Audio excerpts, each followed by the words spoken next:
अस्सलाम वालेकुम नाज़रीन, एक नए वीलॉग के साथ आपकी खिदमत में हाजिर है। नाज़रीन, आज की इस वीडियो में हम डिस्कस करेंगे कि किस तरह जो निगरान सेटअप है, जिसको न्यूट्रल सेटअप कहा जाता है, वो अब पाकिस्तान तहरीक इंसाफ के खिलाफ बयानात देने पर आ गया है। अब से कुछ देर कबल वजारत कानून के ट्विटर हैंडल से एक ट्वीट हुआ जिसमें यह कहा गया कि सोशल मीडिया पर एक सियासी जमात यानी पाकिस्तान तहरीक इंसाफ की जानिब से जो chief justice Islamabad high court है उनके ऊपर हमला जो है या उनके ऊपर जो आप कह सकते हैं कि इल्जामात की जो एक बहुतात बज़ाहिर नजर आ रही है वो इंतहाई गलत है, रिप्रेहेंसिबल है। और उन्होंने एक तलकीन की है पाकिस्तान तहरीक इंसाफ को, हमारे निगरान हुकूमत ने, कि तहरीक इंसाफ जो है वो रिफ्रेन करे। और बेसिकली वो ये चाहते हैं कि जो चीफ जस्टिस हैं इस्लामाबाद हाई कोर्ट के, उन पर तनकीद ना की जाए। हम भी यही समझते हैं कि जो जजेस हैं उन पर तनकीद इस तरह नहीं होनी चाहिए, ज़ाती नौयत के हमले नहीं होने चाहिए, नारेबाजी नहीं लगनी चाहिए। मगर दूसरी जानिब हम ये भी समझते हैं कि जो जजेस हैं उनको भी जो एक बायस्ड है उसकी एक ऐनक जो होती है वो उतार कर इंसाफ का जो उनका काम है, इंसाफ के जो तकाजे हैं वो पूरे करते रहना चाहिए। और दूसरी जानिब जो निगरान सेटअप होता है उसका काम सिर्फ और सिर्फ फैसिलिटेट करना होता है उन इदारों को जो इंतखाबात कराने के मजाज हैं। यहाँ पर इलेक्शन कमीशन ऑफ पाकिस्तान है जिसकी बेसिकली मुआवनत करनी है निगरान सेटअप ने, और ये यहाँ पर सियासी बयानात जो हैं वो देने में पेश दरपेश हमें नज़र आ रहे हैं। और ये पहली इंस्टेंस नहीं है, इससे कबल भी ये हो चुका है। दूसरी जानिब आपको मालूम है सदर मुमलिकत जो हैं वो ताहाल मुंतज़िर हैं वजारत कानून के उस जवाब के जो वजारत कानून से उन्होंने मांगा था इलेक्शन कमीशन के उस जवाब के बाद जो उसने आम इंतखाबात पर दिया था सदर मुमलिकत को, और सदर मुमलिकत ने फिर राय मांगी थी वजारत कानून से। हमने आपको बताया था गुज़िश्ता रोज़ भी कि जो कंसल्टेशन है, सो कॉल्ड जो कंसल्टेशन है वो जारी है, और अभी तक जो रिप्लाई है वो सदर मुमलिकत को नहीं भेजा गया। और बताया यही जा रहा है कि कल जो हफ्ता शुरू हो रहा है, कल या परसों आइंदा आने वाले चंद दिनों में वो रिप्लाई सदर मुमलिकत को भेजा जाएगा, और उस रिप्लाई में भी वही कुछ होगा जो इलेक्शन कमीशन अपने जवाब में कह चुका है। और इवेंचुअली ये मामला सुप्रीम कोर्ट में आता नज़र आ रहा है, और सदर मुमलिकत तो नहीं आएंगे मगर पाकिस्तान तहरीक इंसाफ की जानिब से एक petition, constitution petition supreme court में आ सकती है। देखना होगा कि chief justice of Pakistan justice Umar Ata Bandial उसको टेक अप करते हैं या नहीं, क्योंकि एक बड़ा संजीदा मसला है। मेरी अभी कुछ पाकिस्तान तहरीक इंसाफ के दोस्तों से बात हो रही थी, उनके दरमियान एक बड़ा ही आप कह सकते हैं कि ये एक कंसर्न है उनके माबैन कि जो चीफ जस्टिस हैं उमर अता बंदयाल साहब, वो नोटिस तो ले लेते हैं या आप कह सकते हैं गाड़ी का इंजन तो खोल देते हैं, मगर फिर उनसे इंजन जुड़ता नहीं है। इलेक्शंस का मुकदमा हो, उन्होंने बड़े ज़ोर शोर से सुप्रीम कोर्ट को एक्टिव किया, मुकदमात की समाअत की, रोज़ाना की बुनियाद पर ऑब्जर्वेशंस आई, बेंच बने, बेंच टूटे, क्या से क्या हुआ, आम इंतखाबात की तारीख दे दी मगर आम इंतखाबात ना करवा सके। उसके बाद भी कई ऐसे मुकदमात आए जो ताहाल ज़ेर इल्तिवा हैं, और अब हाल ही में आपको मालूम है चीफ जस्टिस ने इमरान खान साहब की जो कैद है या उनकी जो सज़ा है उसके फैसले पर सवालात उठाए, और बबांगे दोहल कमरा अदालत में बोल कर उठाए, ऑब्जर्वेशंस दी, और काफ़ी तल्ख लहजे में और ऊंची आवाज़ में उन्होंने बात की। मगर उसके बाद क्या हुआ, आइंदा रोज़ पर समाअत मौखर कर दी गई, और फिर जो हमारे एक फाजिल जज साहब हैं, इतलात के मुताबिक जस्टिस मज़ाहिर अली अकबर नकवी, इससे पहले कि हाई कोर्ट डिसाइड करती कि उन्होंने आज फैसला करना है या समाअत मुलतवी करनी है, वो पहले ही लाहौर के लिए रवाना हो चुके। तो नतीजतन अदालत को जो समाअत है वो आइंदा हफ्ते के लिए मौखर करना पड़ी। तो बज़ाहिर नज़र यही आ रहा है कि चीफ जस्टिस जो हैं, कुछ लोगों का ये मानना है पाकिस्तान तहरीक इंसाफ में कि वो प्रेशर को सस्टेन नहीं कर पाते। अब प्रेशर उनको कहाँ से आता है ये तो हमें भी नहीं मालूम, मगर अगर प्रेशर आता होता तो कम अज़ कम इन द फर्स्ट प्लेस ही वो इस मामले को टेक अप ना करते, जेल में जो कैदी हैं उनको फराहम करदा जो सहूलियात है उससे मुतल्लिक रिपोर्ट्स भी ना मंगवाते, और बाद में अपने रिटन आर्डर में उसको ना लिखवाते। मगर हुआ ऐसा कि चीफ जस्टिस को शायद एक चीज़ गलत लगी और उन्होंने उस पर एक्शन लिया। अब देखते हैं उनके उस एक्शन पर अटॉर्नी जनरल ऑफिस क्या रिएक्शन देता है और क्या रिपोर्ट उनको मौसूल होती है, और क्या जो चैम्बर में रिपोर्ट कल उनको 28 अगस्त को मौसूल होने जा रही है, क्या उस रिपोर्ट को फिर वो दौरान पब्लिकली आप कह सकते हैं ओपन कोर्ट में भी समाअत के लिए मुकर्रर करेंगे और उस पर फिर कोई नई डायरेक्शंस भी सामने आ सकती हैं। ये एक बड़ा सवाल है, क्योंकि अभी जो मेरी बात हुई है मुख्तलिफ लोगों से, उनका कंसर्न बेसिकली ये है कि चीफ जस्टिस एक दफ़ा जो उम्मीदें हैं वो आसमान तक ले जाते हैं और उसके बाद धड़म से ज़मीन पर गिरा देते हैं और ख़ुद साइड पर हो जाते हैं। बेसिकली वो ये समझते हैं वो लोग कि चीफ जस्टिस को चाहिए कि आइन और कानून के मुताबिक जो उनको जिम्मेदारियां तफवीज़ हैं वो उन्हीं को अदा कर लें तो उनकी बड़ी मेहरबानी होगी। वो जो आउट ऑफ द बॉक्स सोचने की कोशिश करते हैं वो बड़ा अच्छा है, मगर उस आउट ऑफ द बॉक्स सोचने को वो मुकम्मल नहीं करते, उस अमल को अधूरा छोड़ देते हैं, जिसका नुकसान इवेंचुअली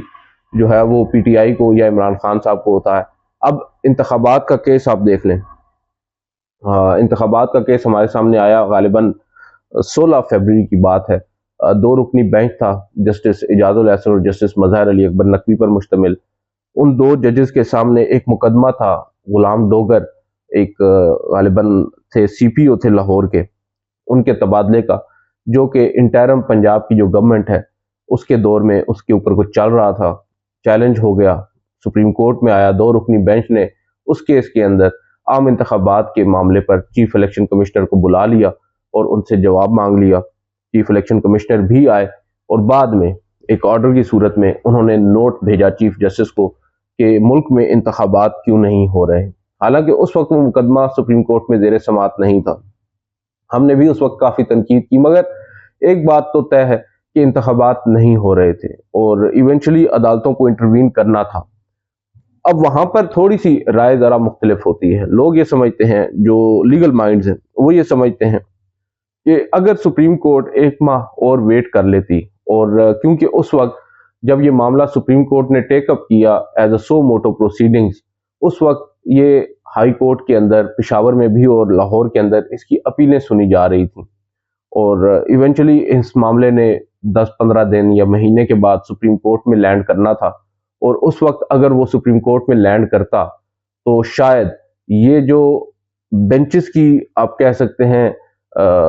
तश्कील नौ और ये सारे जो मामलात हुए हैं, फुल कोर्ट ना बनना या फिर जो बेंचेस से अलहदगी है या मुख्तलिफ जजेस के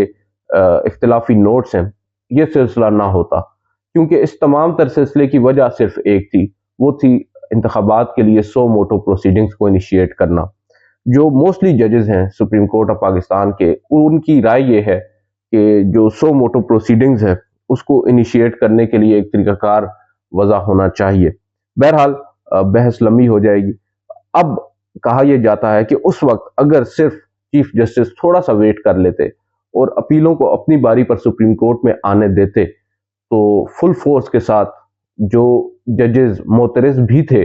उन बेंचेस में, फुल आप कह सकते हैं आम इंतखाबात के बेंचेस में जो जजेस मोतरज थे, जिनको पहले बेंच में बिठाया गया, जिसके बाद उन्होंने खुद को बेंच से अलहदा कर लिया, एतराज़ात का एक सिलसिला था, ये तमाम सिलसिला ना होता और फैसला मुतफ़िका तौर पर होता, क्योंकि तमाम तर जजेस को मालूम है आइन के अंदर इंतखाबात जो हैं वो 90 रोज़ के अंदर कराना एक आप कह सकते हैं कि आइनी पाबंदी है, और तमाम जजेस इस बात पर मुतफिक भी थे। मगर जो मेंटेनेबिलिटी है उसके ऊपर ये मामला जो है तकनीकी बुनियादों पर इसको नुकसान पहुंचा और इवेंचुअली नुकसान सुप्रीम कोर्ट ऑफ पाकिस्तान को पहुंचा और सुप्रीम कोर्ट को भी नुकसान पहुंचा। मगर मैं ये समझता हूं कि इस तमाम तर मामले के अंदर जो नुकसान सबसे ज़्यादा हुआ है वो पाकिस्तान तहरीक इंसाफ को हुआ है, वो इमरान खान को हुआ है। अगर इंतखाबात का वो मामला सुप्रीम कोर्ट उस वक्त इस तरीके से टेकअप ना करती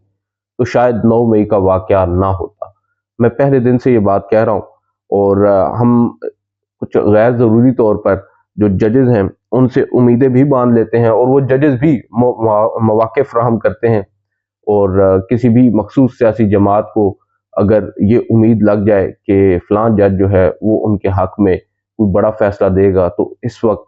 फिर हालात ख़राब होते हैं। تو اب صورتحال یہ ہے کہ بندیال صاحب نے ایک مرتبہ پھر امیدیں جو ہیں وہ اونچی کر دی ہیں، اور دیکھتے ہیں اب کی بار گاڑی کا انجن جڑتا ہے یا نہیں جڑتا، کیونکہ جو پی ٹی آئی ہے اس کا آج ہدف جو ہے وہ جسٹس عامر فاروق ہیں، اور ان کی نظر میں رائٹلی سو، وہ یہ سمجھتے ہیں کہ جسٹس عامر فاروق سے ان کو انصاف نہیں ملا اور آئندہ بھی ان کو توقع نہیں ہے، اسی لیے اب وہ ان پر کھل کر تنقید کر رہے ہیں، اور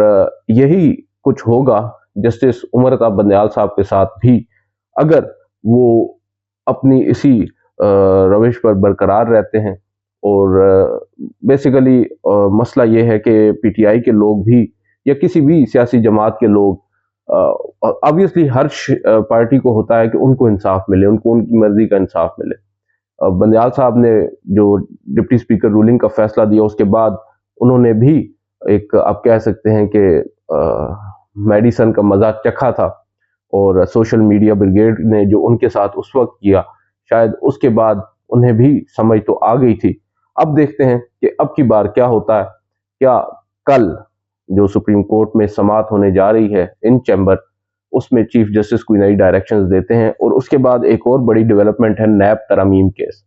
نیب ترامیم کیس خواجہ حارث صاحب، کیونکہ آپ کو معلوم ہے عمران خان صاحب کو ریپرزینٹ کر رہے ہیں اس کیس میں، دوسری جانب توشہ خانہ کیس میں خواجہ حارث صاحب معذرت کر چکے ہیں۔ ہماری اطلاعات کے مطابق اب تک تو خواجہ حارث صاحب نیب امینڈمنٹ کیس میں وکیل ہیں، اور وہ کل سپریم کورٹ میں پیش بھی ہوں گے۔ کل سے مراد پرسوں یعنی 29 اگست کو یہ مقدمہ سماعت کے لیے مقرر ہے۔ چیف جسٹس منصور علی شاہ اور جسٹس اعجاز الاحسن پر مشتمل، اور عین ممکن ہے کچھ لوگ امکان ظاہر کر رہے ہیں کہ جو بینچ ہے وہ ٹوٹ بھی سکتا ہے، مگر میں یہ سمجھتا ہوں کہ سماعت جب اس نہج پر پہنچ چکی ہے کہ مقدمہ کنکلوژن کی طرف آ چکا ہے، اب بینچ کا ٹوٹنا تو مجھے مشکل لگتا ہے، مگر کچھ نوٹ آ سکتا ہے جسٹس منصور علی شاہ کی جانب سے، کیونکہ انہوں نے گزشتہ سماعت پر چیف جسٹس سے کہا تھا کہ فل کورٹ تشکیل دیں، جو کہ چیف جسٹس نے نہیں دی اور دیں گے بھی نہیں، اور اس سلسلے میں ہو سکتا ہے جسٹس منصور علی شاہ کوئی اپنا ایک نوٹ تحریر کر دیں، یا اپنے جو اعتراضات ہیں یا اپنے جو کنسرنز ہیں ان کو اوپن کورٹ میں سب کے سامنے رکھ دے۔ تو یہ ہے صورتحال۔ اب دیکھتے ہیں اس ہفتے کیا پاکستان تحریک انصاف کو وہ انصاف مل پائے گا جو وہ چاہتے ہیں، اور کیا جسٹس عامر فاروق کل عمران خان صاحب کی اپیلوں پر سماعت کریں گے، اور اگر سماعت کریں گے تو کتنی دیر کریں گے؟ کیا الیکشن کمیشن کی جانب سے امجد پرویز صاحب پیش ہو کر اپنے آرگیومنٹس دیں گے، یا پھر الیکشن کمیشن اپنے وکیل کی عدم موجودگی میں نیا وکیل کرنے کے لیے وقت مانگے گا، یا پھر جو نیا وکیل ہو چکا ہوگا وہ کہے گا کہ مجھے ابھی آپ کہہ سکتے ہیں کہ یہ وکیل کیا گیا ہے تو مجھے تھوڑا سا وقت دیا جائے، ہفتہ، 3 دن، 4 دن، جتنا بھی، اور مزید کیس لٹک سکتا ہے۔ بہرحال دیکھتے ہیں، اینی تھنگ از پاسبل۔ اور جہاں تک بات ہے مقدمے کی، تو وہ ہم آپ کو گزشتہ ویڈیو میں بتا چکے ہیں کہ اس میں کتنی جان ہے اور اس میں کیا فیصلہ آ سکتا ہے۔ آج کی اس ویڈیو سے اتنا ہی، آپ سے نیکسٹ ویڈیو ملاقات کریں گے، اجازت دیجیے، اللہ حافظ۔